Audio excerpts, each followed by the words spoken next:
Okay, very good. Well, I'm happy to be with all of you, sort of. TJ, tell me how many people you've got in the room there. Oh, 10, 15, 20, 40, 45, 50? 30, 40, 50 people? Okay, very good.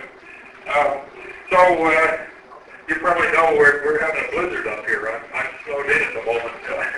I came into my office this morning and I'm still here. I hope I can get home, but we'll see. Anyway, so I gathered you all were interested in what I've been doing, playing with various transmission and reception protocols for weak signal work in ham radio, and so I'll sort of lead you through an overview of it, and I'll try to leave enough time that we can have some give and take if you want to lead me off in somewhat different directions. So I've set up here so that so I don't have to keep asking you to go to the next slide. When I do that, that means the next slide. Is that audible? When I do that, that means the next slide. Is that audible? Yes. Okay, so we're on the one now then that says overview, I guess. So what I wanted to do was start out with a little bit of history, some background, and just a little bit of discussion of the fundamentals of digital communications basics, and then talk specifically about this software. The overall package is generally referred to as WSJT. The original letters stood for weak signal communications, WS, weak signal, and then JT, my call letters or initials. And there are a bunch of different protocols in the WSJT suite aimed at different propagation mechanisms primarily, and different hardware setups in a station as well.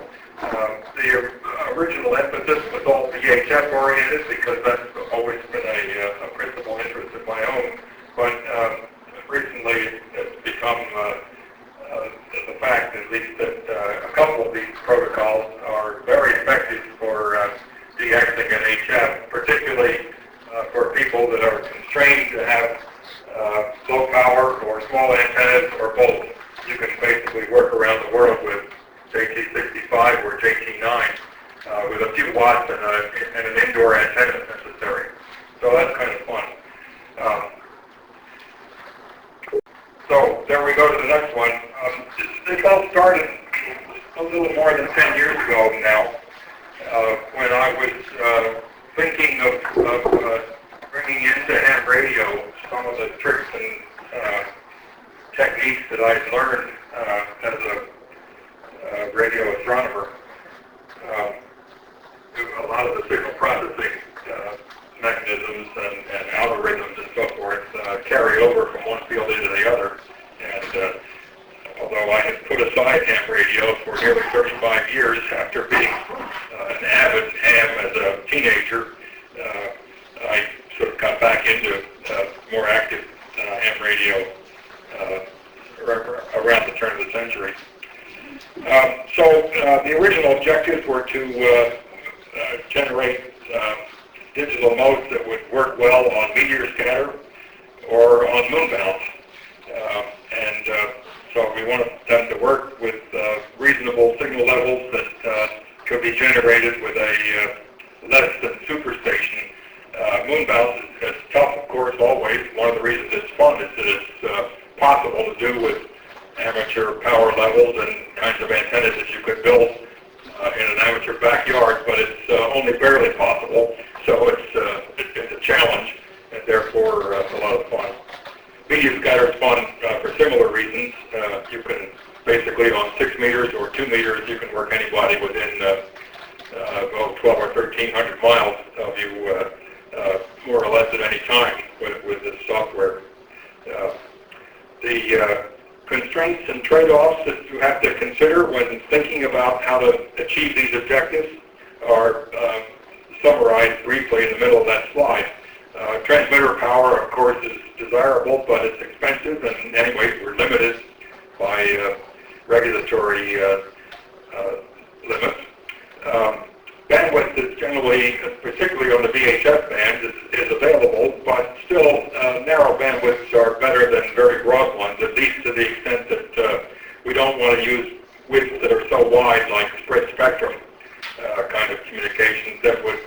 out a whole section of a band. Our ham neighbors wouldn't be very happy if we started using a megahertz of bandwidth, say, on 6 meters or 2 meters or something. So narrow is still good, although it doesn't have to be the minimum possible bandwidth necessarily. I wanted to make it consistent with the capabilities and sort of standard characteristics of today's transceivers, ones that are present in most ham shacks. So we didn't want to require that people use laboratory-grade stability of oscillators and that sort of thing. And I wanted to work in bandwidth consistent with those available on typical ham transceivers. I was not especially interested in modes that sometimes have been designed to achieve very weak signal capabilities that require extremely long integrations, like making a QSO over transatlantic distances, say at 137 kilohertz. But the QSO takes 2 weeks. That I think happened a few years ago. I was interested in QSOs that could at least take place in a small fraction of an hour, maybe in a few minutes. Not necessarily as fast as an HF pile-up exchange, but certainly not something that would require times longer than a few minutes or 10 minutes or so.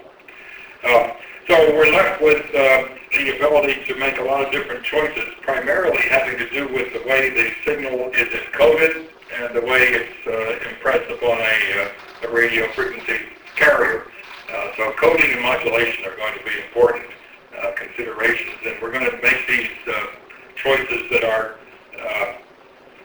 probably going to be different for the different propagation modes. For example, meteor scatter and moon bounce are going to require very different coding and modulation schemes.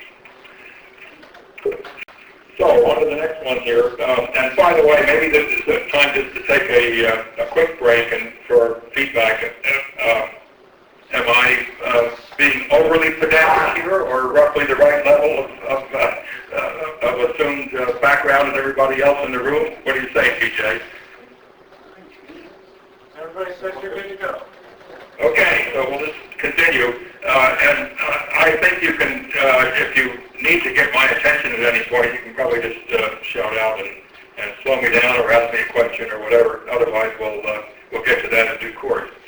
So, running through some digital communication basics here.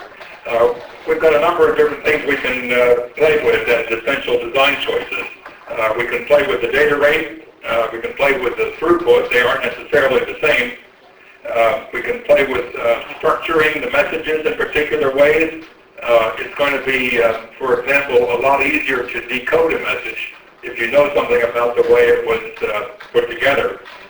Not only what each of the bits means, but if you know that, for example, to carry out a minimal QSO, you would want to have a way of being sure that you could identify the beginning and end of the call sign.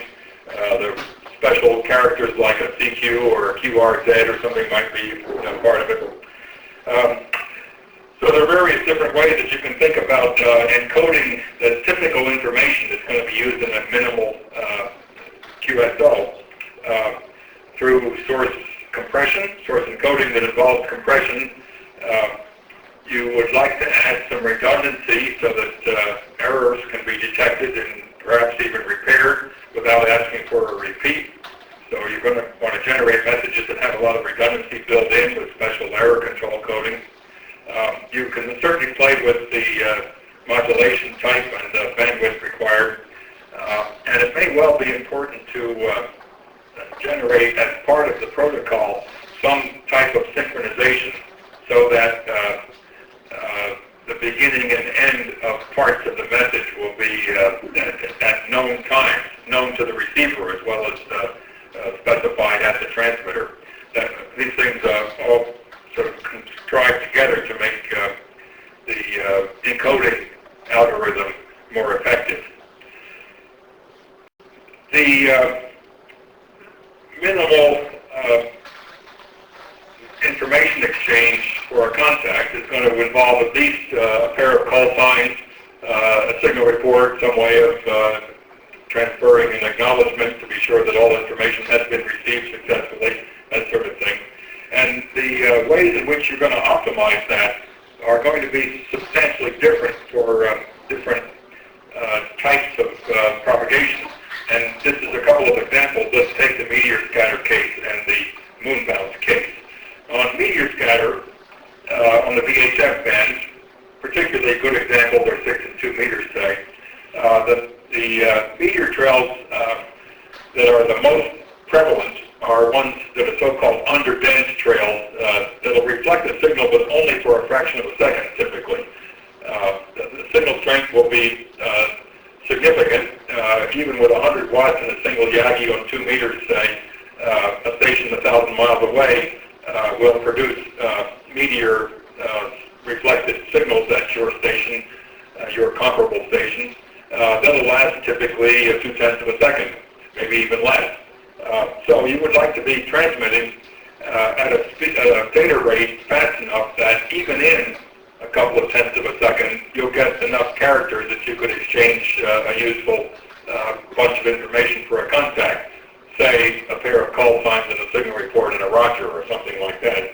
So you're going to send information at least 100 characters a second, say, so that in a tenth of a second or 2/10 of a second, you'll get 10 or 20 characters, and that would be good. It would be desirable if you could copy things right down into the noise level. Throughout this discussion, I will talk about noise levels in terms of signal-to-noise ratio, where the reference receiving bandwidth will be, say, 2.5 kilohertz, the bandwidth of a typical single sideband transceiver's IF filter. So if you get a signal from a meteor scatter signal at something like 0 dB signal-to-noise ratio, that means that its signal power is about equal to the noise power in a 2.5 kilohertz bandwidth. And yes, it's possible to make a decoder that will decode a signal of that strength. For moon bounce, the situation is rather different. Instead of a very brief signal, we're going to have a more or less constant signal. In fact, the signals are constant more or less any time the moon is available to you. A given station is going to have a signal strength at your receiver that's more or less the same always. It varies by a couple of dB because the moon's orbit is slightly elliptical and things like that, but it only varies by a very small amount. But of course, it's always very weak. So there's going to be advantage in sending the information fairly slowly so that you can use very narrow bandwidths and reject a lot of that noise in the 2.5 kilohertz filter bank, filter passband. You send signals then, and by choice, I decided to make the transmissions in the moon bounce mode exactly 1 minute in duration, so that one station will transmit, say, in the even numbered minutes on the UTC clock, and the other station will take the odd numbered minutes. So if you need to transfer information, again, that includes a couple of call signs and perhaps a signal report or whatever, you'd like to be transmitting at a rate of something like 13, 15 characters per minute. That will be a sort of a measure of the basic throughput. The actual transmission rate will be somewhat higher than that by a small factor, maybe a factor of 5 or so, because of the redundancy that you want to build into the encoded signal so that it can be decoded even if there's a little bit of interference or dropouts or other things. And in this case, we'd like to make it work so that you get good copy down to something like 20 dB below the noise power in 2.5 kilohertz. These will be signals then that you are weak enough that you can't even hear them, but nevertheless you can get 100% solid copy, and at least that's the goal. And it turns out we can do that. Okay, so let's go on to the next slide. And here I'll start to talk now specifically about the original program in this bunch of collection of software, the program WSJT. As I've said, brings these new ideas on coding and modulation into ham radio. They probably aren't new to every one of you there. In fact, there may well be those among you who know some of this stuff better than I know it and have known it for longer. I sort of was starting from scratch when I started this a dozen years ago. I knew more or less what should be achievable from fundamental physics arguments, but I was not into communication engineering in a serious way, and I've had to learn that stuff on the fly. Some of it rediscovered on my own, some of it by spending time in the engineering library at my university and so forth, as you might well imagine. So doing this, making use of WSJT requires a standard SSB transceiver. You're going to set it up with a sound card interface to the mic in and the speaker out on the transceiver. And it turns out there are already many thousands of users using this software and other ones that are derivative from it around the world. And some at HF, some at VHF, some doing meteor scatter, some doing moon bounce, some doing perfectly ordinary high-frequency DXing. Now, there are a number of, let's see, we're going to go to the next one now. This is the slide that should say at the top operating modes, WSJT operating modes. So, let's see, we're going to go to the next one now. This is the slide that should say at the top operating modes, WSJT operating modes. So I mentioned there are a bunch of different modes, and here is a list of some of them. FSK441, frequency shift keying at a rate of 441 baud is what that stands for. That's the one that was originally built for meteor scatter. There's a couple of new modes that are particularly optimized for use on 6 meters. One's called iSCAT because it's good for ionospheric scatter, a mode that is partially overlaps with the meteor scatter propagation type, but it involves sort of a weak, lower power signal that's there more or less all the time. In fact, you college guys surely know about the signal that Collins had on the air years ago that where the big rhombus, I think it was, aimed at Sterling, Virginia, to make extensive scientific measurements of the ionospheric propagation mechanism. I used to listen to that thing as when I was a teenager with a setup on 6 meters, and we could hear that Collins signal more or less all the time at a distance of 1,000 and some miles. The JT65 is a mode that was originally designed for moon mounts at the VHF and up bands, but it's become very popular for QRP DXing on the HS bands. There's a mode called JT4, which is optimized for moon mounts on the very high bands up in the SHF region, microwave frequencies up as high as 10 gigahertz and 24 gigahertz. It's been used very effectively for moon mounts on those bands. The latest mode is known as JT9. It's an attempt to make an even better mode with many of the characteristics of JT65, but with a much narrower bandwidth. JT9 signals are only about 15 hertz wide, about slightly less than 1/10 the bandwidth of a JT65 signal, and so they conserve spectrum and are actually slightly more effective even than JT65. That's becoming popular as well.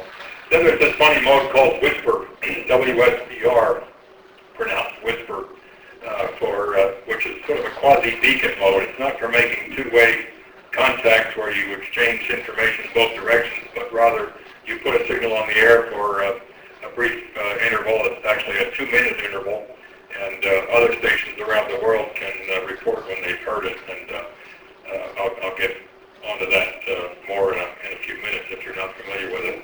Maybe this is a good time to take a break just briefly and ask for feedback.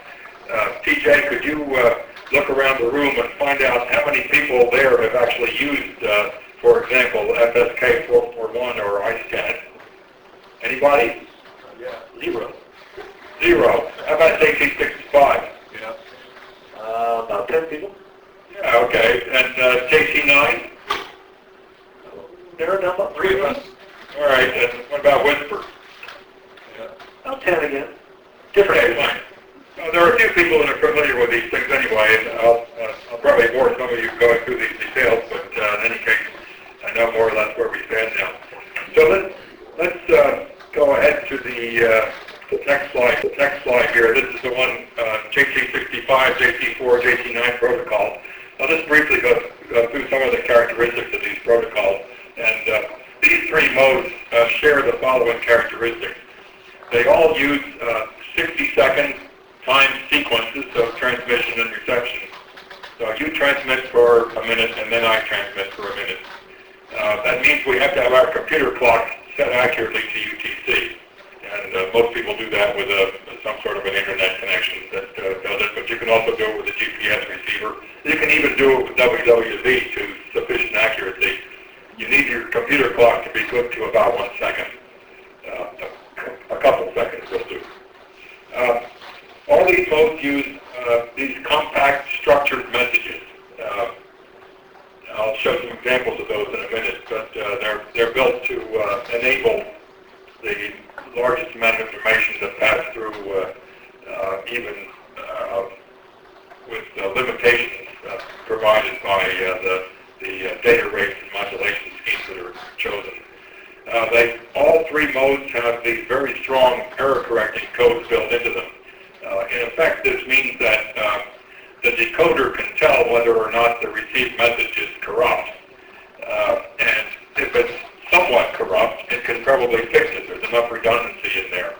And it does that so that it either will produce as its output, the output of the decoder, will either be exactly what the transmitting station sent, or it will simply produce nothing.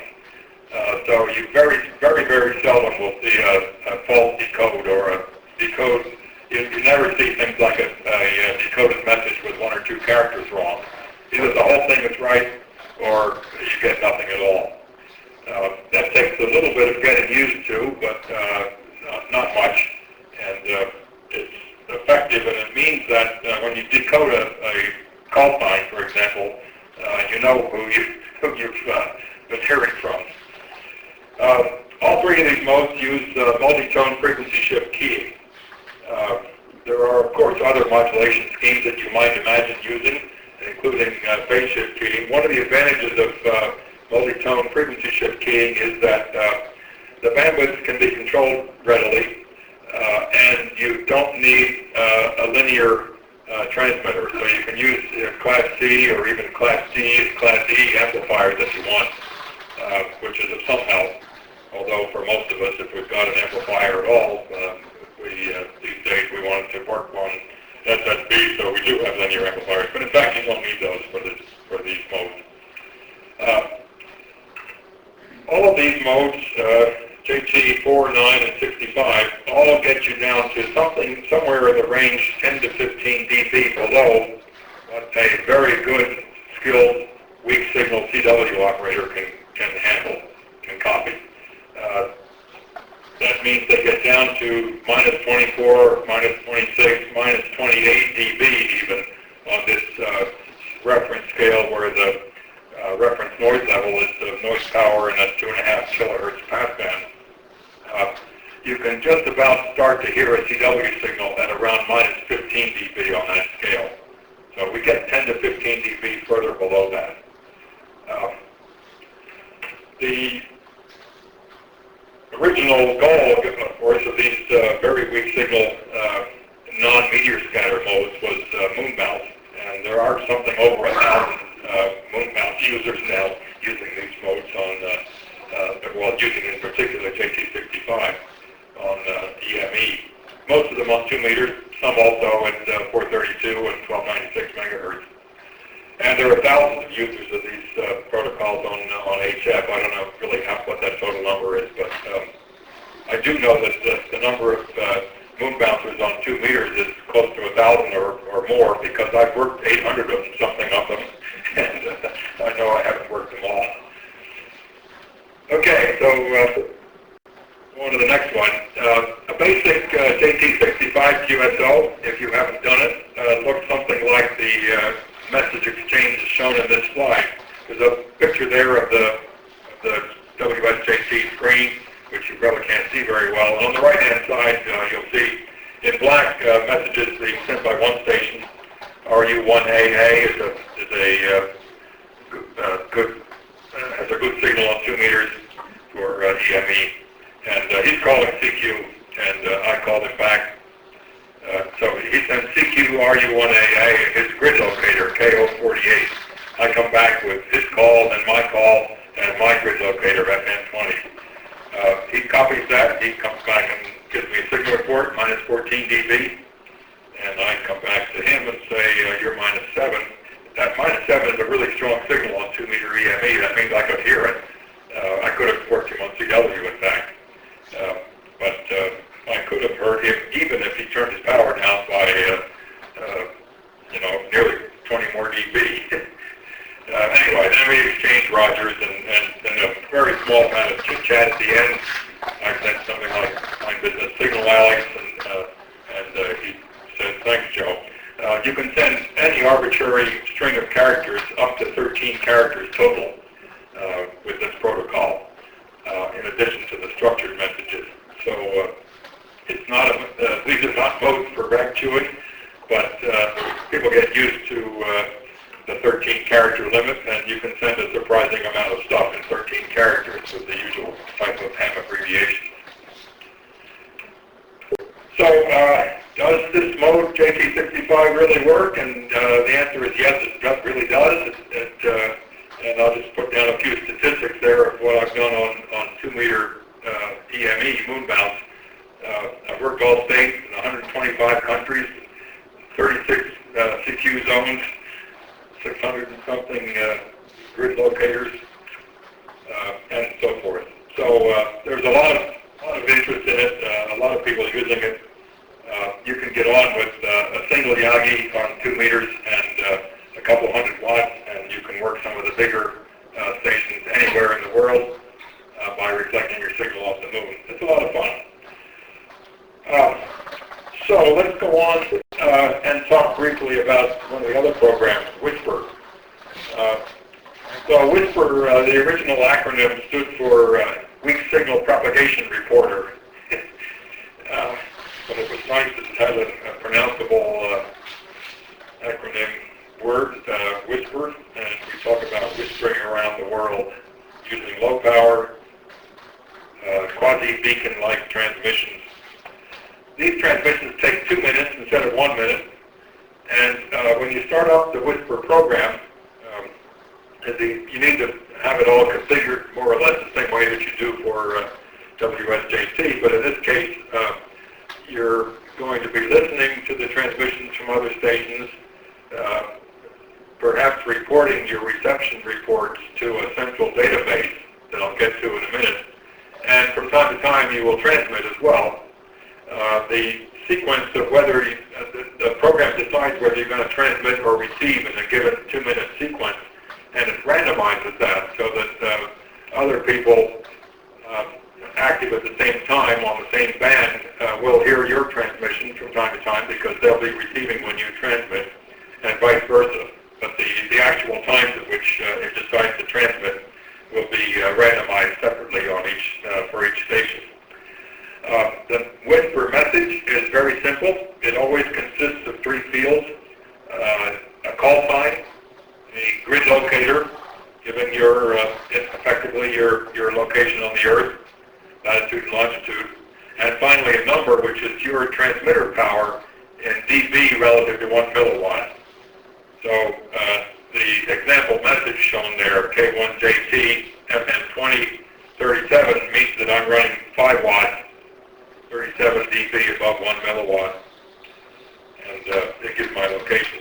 So if anybody else receives that elsewhere in the world, they know where I am, they know what power I'm using, and if they have ticked a certain box on the program's operating screen, and if they are connected to the internet, that reception will be uploaded automatically to a central database called WSPRnet.org. That software is not mine. That was written by a guy named Bruce Walker, W1BW. And there are now, I think it's close to 200 million spots in that database. If you haven't played with it in the past, type in WSPRnet to Google sometime and go to the WSPRnet.org, or just go directly to the WSPRnet.org site, and you'll see the features that I'm going to describe in just a minute. So going on to the next screen, the next slide. This is the one with the title WSPRnet, WSPR running in K1JT. It's got a picture of the WSPR program screen. It's pretty simple. Here is shown when it's operating on the 30-meter band, when I'm running 5 watts with to a dipole. The colored graphical area at the top of the screen is a 2D spectrum, shows signal intensity as a function of frequency and time. So frequency is running vertically. This is a very narrow slice of the 10 megahertz end band, only 200 hertz wide from bottom to top. And the horizontal axis is time, running from left to right. Each one of those vertical stripes, there are about 15 vertical stripes there, separated by small gaps. Those are each 2 minutes wide. So the full amount of time being displayed on the WSPR screen is about a half hour. And the little dashes that you see on the vertical stripes are individual WSPR signals, each one lasting for 2 minutes and coming and going as different stations transmit in this randomized pattern. In the text box down at the bottom of the screen, each line in that display shows a time, a signal level, and signal to noise ratio in dB, a time offset, typically around 0, but it may be plus or minus a few tenths of a second or even a couple of seconds. That basically is just a measure of how far off your computer clock is relative to the other guy's computer clock. And then there's a frequency and then the decoded message. So you'll see, there in each one of those 2-minute intervals, there are sort of half a dozen different WSPR signals on there. That's typical. Sometimes there'll be more, sometimes less. But typically you see something like that. Now, if you go on to the next slide, the next several, in fact, are all screenshots of this central database, which has a mapping facility. This is the database at WSPRnet.org. So you see the map of the world there, and the colored lines are connecting between the endpoints, denoting the locations of transmitting stations and receiving stations. And if you pull up this on your own computer sometime soon, you can explore a little bit around the features that you can set on this map. Each of the stations is tagged with a flag that gives the call sign. If the tag is blue, that means the station is transmitting as well as receiving. If the tag is red, it's only receiving. And there are quite a few red tags on that map because there are a lot of SWLs using WSPR as well as ham stations, or perhaps hams who just don't choose to have the transmitter turned on. So anyway, typically at any given time there are a few hundred stations around the world that are monitoring a given band and sending reports to WSPRnet. It's fun to see where you can basically see where the band is open. You can select the map so that it, let's go on to the next slide, in fact. This one is marked single band. So here we're seeing now, I forgot which band this is, but anyway, you can see it's probably 20 meters. You can see that the band is more or less open worldwide. There'll be particular paths that are better than other paths at a particular time of the day. You'll see the daytime band is open or the nighttime band is open or whatever. The next slide shows you can select. The next slide shows you can select to have the map display only connections involving a particular call sign. For example, your own. So there, I think I have put in. I can't even see on what I've got in front of me. I don't have a. I'm looking at a printed version of this slide, which is small, but it probably has my call sign in the middle of there, and you can see all the paths that are open from me to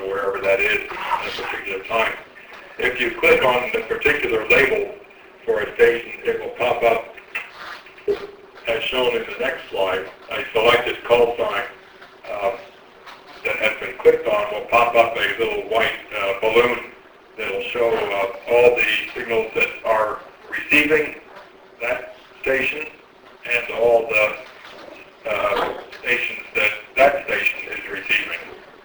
You can see the ones that you're being heard by and the ones that you are hearing by clicking on the call sign there. All these programs, if you go to the next slide, this is the one that says Whisper on Ubuntu Linux. All these programs are compiled in such a way that you can build them for Microsoft Windows, but you can also build them for Linux. You can also build them for Macintosh OS X. You can build them more or less for any Unix-like operating system. And so there are downloadable versions of the program that run on Linux as well as on Windows, and also for OS X. For those of you who like playing with your equipment, there is, on the next slide, you'll see the advanced setup screen for Whisper, which allows a number of additional options, some of which are interesting in just playing with the equipment. I'll say a few more things about that as well. Well, in fact, one of the options that you can use Whisper for is making very precise frequency measurements relative to known calibrator signals. So go one slide further on. Here is a graph showing frequency measurements made with Whisper that I use to calibrate the dial accuracy of my own Kenwood TS2000. So this graph, a sort of scientific-looking graph, shows on the vertical axis the apparent dial error in hertz, and on the horizontal axis it shows the frequency at which the measurement was made in megahertz. Okay, so the horizontal axis is running from 0 to 20-some megahertz, and the vertical axis is running from 0 to 30 hertz. And as you can see, the big black dots there correspond to the frequencies of WWB at 2.5, 5, 10, 15, and 20 megahertz, and the Canadian station CHU at 35, whatever it is, and 33 something, I guess it is, and 7330, and whatever those frequencies are. I've forgotten the details. Anyway, all the big black dots, you'll notice, fall along a very precisely accurate straight line. And what this means is that I have effectively measured the slope and the intercept of a straight line, which characterizes the frequency errors in the dial readout of my Kenwood TS2000 transceiver. Knowing what the constants of that line are, the slope and the intercept, I can then calibrate out the frequency errors and, for example, then measure the frequency of anything else I want to measure. I've used that a couple of times in the KRRL frequency measuring test to make my own measurements of those on-the-air signals. And interestingly, I've always hit the gold standard, which means that all the measurements were achieved to within 1 hertz or better accuracy. That's kind of fun. So if you've ever played with the KRRL frequency measuring test for on-the-air signals, you might want to try it sometime using Whisper. The next slide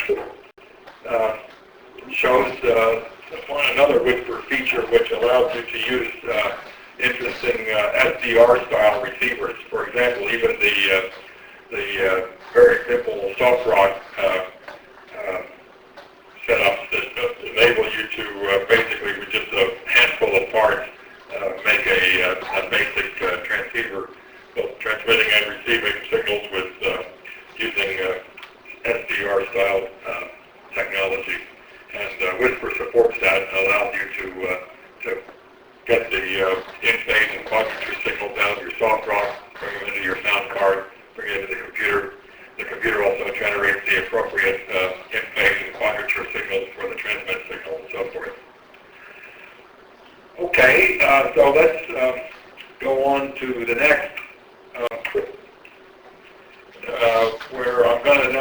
several slides talking about the program called MAX65, which is a somewhat more ambitious undertaking specifically designed for moon bouncing. It gives a panoramic display of the whole subband of, for example, 2 meters or 432 or 1296 megahertz. The subband, which is used for EME, is about 100 kilohertz wide, and MAX65 gives you a panoramic view of that whole band region. It also allows you to, if you have a dual polarization antenna, my own moon bounce antenna is a collection of 4 Yagis, each of which has both horizontal and vertical elements on the boom. So I've got 2 orthogonal polarizations on the antenna, and MAX65, together with that dual polarization antenna and a dual channel receiver, allows the receiver to operate in an adaptive polarization mode. It turns out for EME on 144 and 432 megahertz, this is extremely important because the convention worldwide is that people use linear polarization on these bands for moon bounce, mainly because they also use the same antennas from time to time, maybe a lot, for terrestrial work, where linear polarization is the norm. So linear polarization is used for moon bounce on those bands, but Faraday rotation and just the geometry of the moon bounce problem means that if I transmit horizontal, somebody receiving me in Europe may very well not see the polarization horizontal. It might be vertical, it might be anything in between. So you really need to have an adaptive polarization receiver, otherwise you're going to miss a lot of the potential signals that are strong enough but may not be polarized in the direction of your receiving antenna. So here's a block diagram of what the MAX65 system looks like. You've got a pair of antennas, one horizontal, one vertical. You have a pair of preamplifiers mounted up there at the antenna, so you don't have much feed line loss between the antenna and the input of the preamp. You come down into the shack then and have a system which converts that radio frequency signal down to baseband, basically producing the same kind of signal that the soft rock uses on the HF band. You want both an in-phase and a quadrature signal for each channel, each of the 2 polarization channels. And those, then, from this point on, the system is going to be all digital. It goes into the computer at that point. And the MAX65 program ends up displaying a bunch of different screens on your computer screen. And I just listed on the bottom there what those things are going to be showing the operator. One's called a wide graph that has the kind of waterfall spectral display. There's one called astronomical data, which displays the information about where the moon is in the sky so you can track it properly. There's the main window, which you use to control your transmitting and receiving and message construction and so forth. There's a band map, like those in an HF contesting program, which basically shows you what stations are on and what frequencies their signals are currently on. And finally, there's a screen which shows all of the messages that are being decoded by the program over its full range of frequency coverage. And to put this in a little bit more context, go to the next slide. This is the one that says program comparison on the top. WSJT on the left is like the program used at HF. It covers a bandwidth of only a few kilohertz. It's capable of several different protocols or modes, but it decodes basically only one signal at a time, or in most a few. And it's a single channel system. It works on only one polarization. MAX65, by contrast, covers a wide bandwidth, nearly 100 kilohertz. It operates only in the JT65 mode. Instead of decoding just a signal at a particular frequency in that little 100 kilohertz range, it decodes them all. It decodes the one at the particular frequency at which you may be having a QSO, so you get that information quickly. But then it goes through the whole rest of the band and decodes all the rest of the signals that it can find. For each one of those, it optimizes the received polarization because you've got a two-channel receiver and you've maintained full coherence of the signal as you convert them to baseband, so that you can actually make linear combinations of the X and the Y polarizations to give you any other polarization at any other arbitrary angle. So this means, on average, you get at least a 3 dB advantage, and in cases where the incoming signal might have been in some nearly orthogonal direction to your polarization, you get much more than that. So you see a lot more signals on the band than you would with a single polarization system. And MAP65 produces this automated band map, which is a particular advantage during an EME contest, which has been a lot of fun using. Many people are now using MAP65 during the annual ARRL EME contest. So the next slide shows you a screen dump of a screenshot of what MAP65 looks like when you're running it. The total width of the waterfall screen at the top is from about 144 or 100 to 144 or 160 or so.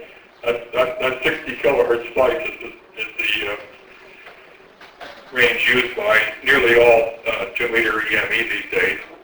There are actually two different sections of the waterfall graph. You probably can't see very well from where you're sitting, but the upper sub-panel there is the full bandwidth, and the lower one is the zoomed-in bandwidth around a couple of kilohertz plus or minus from an active region that you're actually perhaps conducting a contact on. And then at the bottom, from left to right, you can see the window with the light blue background that has the astronomical data, and the band map, then the central main screen, and finally at the right, the screen that shows all the other messages at other frequencies in the full subband. I know you can't see those from where you're sitting. You may not even be able to see the ones in the next slide. This slide now is the one that says MAP65 band map. There, I just blew it up, so I took the dark blue background out, so you can actually see what the band map looks like. It just lists all the signals that were being heard over a 10-minute interval during the ARRL EME contest. This is back in November of 2006.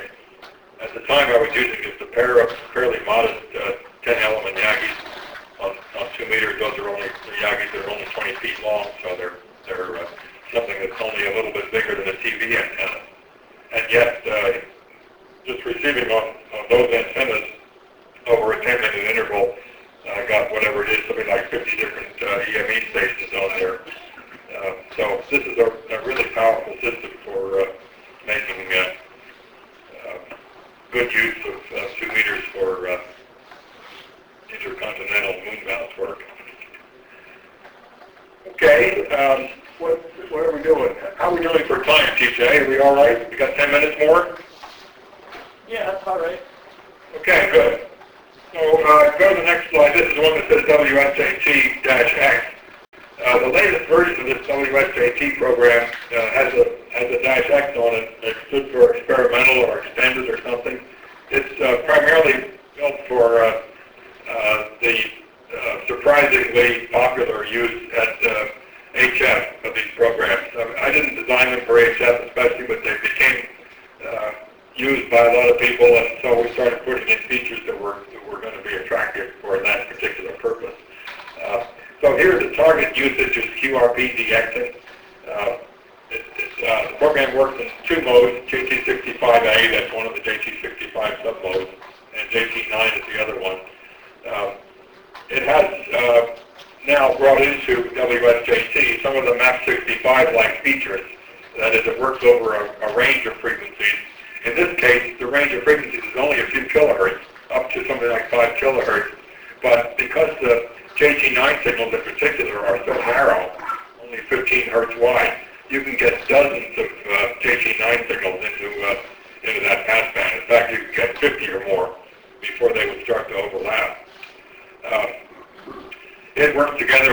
other HF-oriented programs that will keep track of who you're receiving, whether you've worked them before, whether it's a new country for you.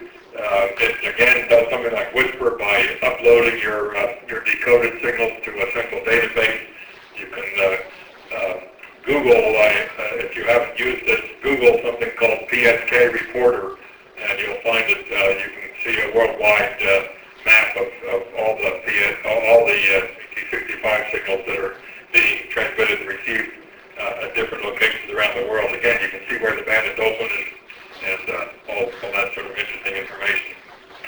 The next slide shows quickly the way I often use WSJT-X at home, together with programs like the DX Commander, which is a rig control program, DX Keeper, which is a logging program, JT Alert, which keeps track of whether I've worked people before or not.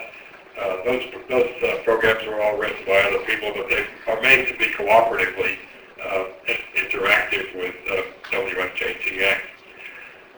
In the next slide, showing WSJT-X in operation, you can see that a typical HF band now has a small slice of about 2 kilohertz wide that is used for JT65, and then right above that, another 1,500 hertz or so that is used for JT9. So you can basically display all the signals that are active at a given time on both of these two modes. The program can figure out which mode is which and decodes them all, and basically lists them all down below. The next slide just shows the same program in operation, making contact. The decoded lines on the left that are highlighted in green are people calling CQ. The ones that are highlighted in red are ones that contain your own call sign, so you can tell when somebody's calling you. This transmission will be highlighted in red. And over on the right-hand side of the decoded window, you'll see a QSO taking place between yourself. Your own transmissions are highlighted in yellow. The other guy's transmissions are highlighted in red. The next slide shows just a few facts about this program called JT Alert, written by VK3 AMA. People might want to ask me some questions about that. I think time is getting on here, so I'm just going to skip through a couple. If you could skip ahead, Jay, to the one that says weak signal to noise limit.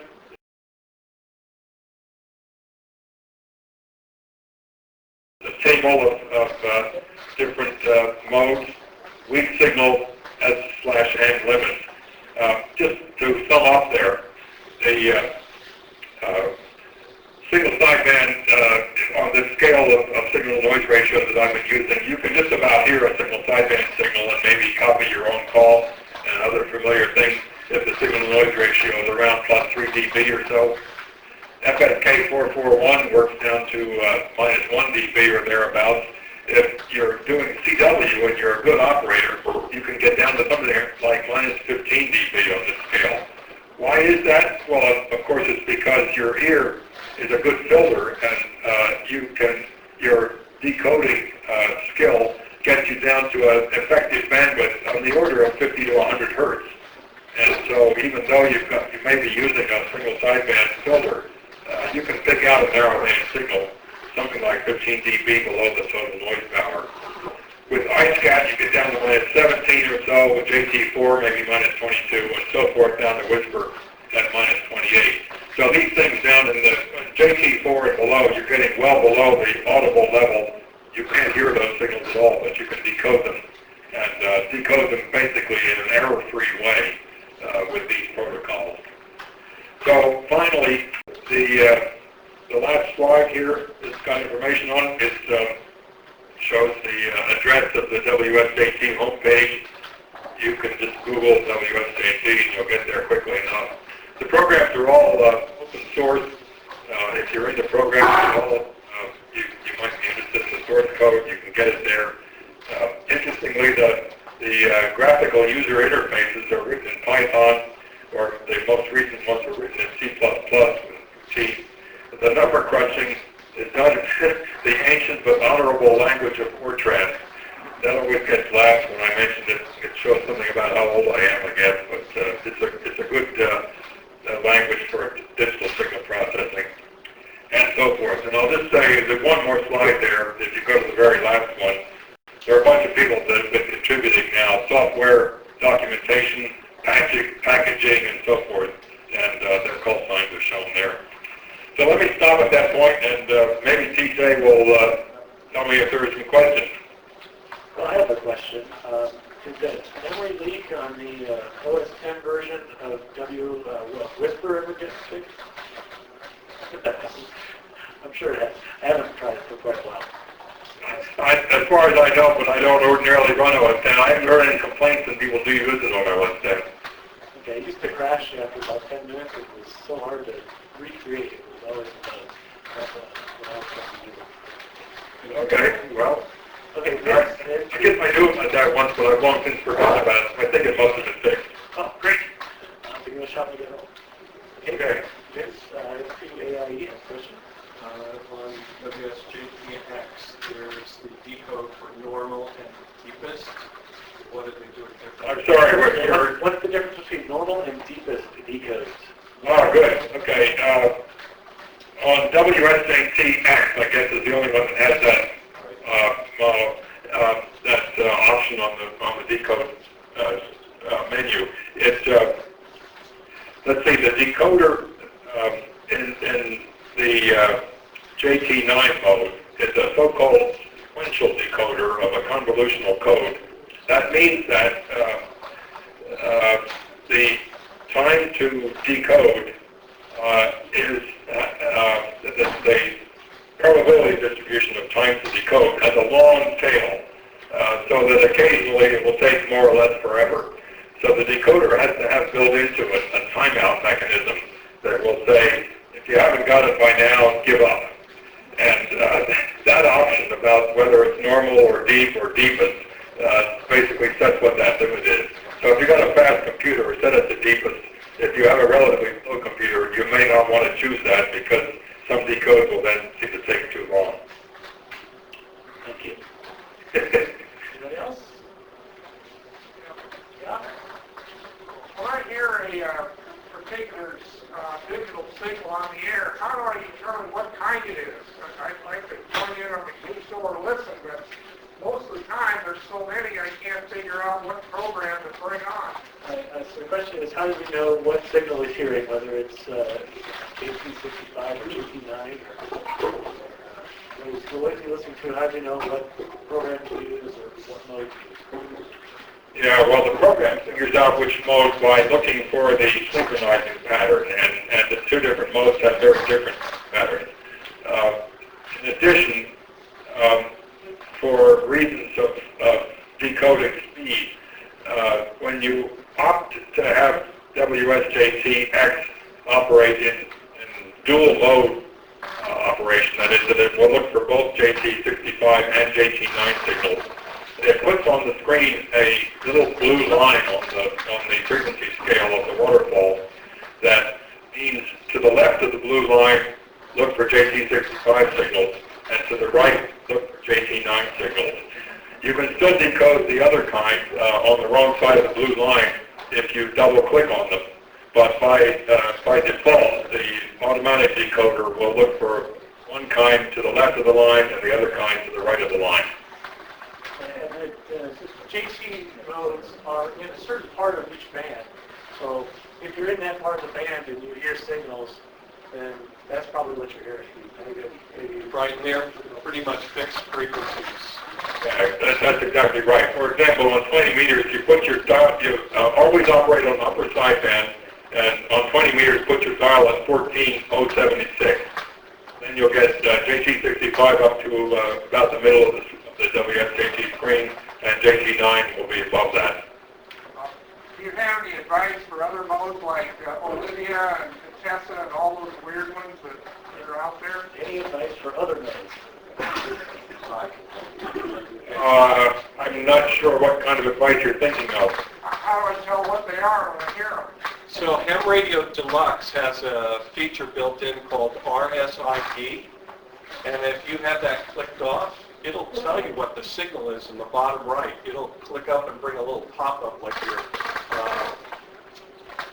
There are various programs that will do that for you, and those modes are all ones which, unlike the JT modes, do not use timed sequences of transmitting and receiving.